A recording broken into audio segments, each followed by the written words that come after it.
Good news story this Tuesday morning. Our midday reporter Brett Brooks is live at their studio with more on their journey to business ownership. Good morning, Brett. Good morning, Aaron, and you are absolutely right. What may have derailed some made this one Peoria couple come back stronger together. We actually met at a stoplight on University in Nebraska. Kwame and Samantha have been married for 10 years. 3 kids later, now they are focused on their future, growing their barber and nail salon. And they say it's therapy for their clients. It's more one-on-one time.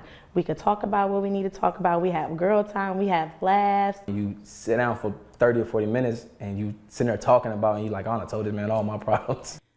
But 5 years ago, their world changed. It was not expected at all. Like, I know my husband, I know when he was kind of getting a little different, doing some things he probably should have been doing, but as a wife, I just continue to pray. For the established barber, Kwame, one night out on the town put his golden clippers to an immediate halt.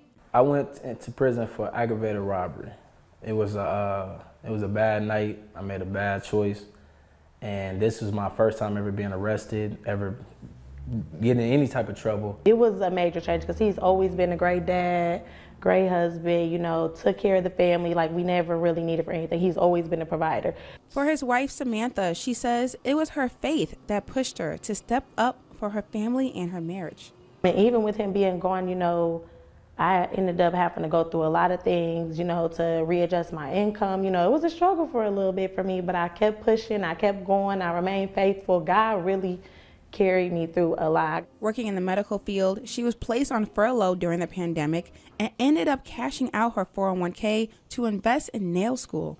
It's like everything fell into place, and I felt like this is what I was supposed to do the whole time. During his 5-year stay, Kwame says he spent his time studying barbering and ended up earning his instructor certification and taking on a leadership position in prison. And then by the time I left, I had became an elder in the program, and I was like mentoring the newer inmates that were coming in. Now they are both working on building their clients up. Kwame says even though prison itself was a dark place, he focused his time on finding the light. With me going to prison, it was a bad thing in the beginning, but when I came out, the man that I am now, it was a blessing because I was able to find myself.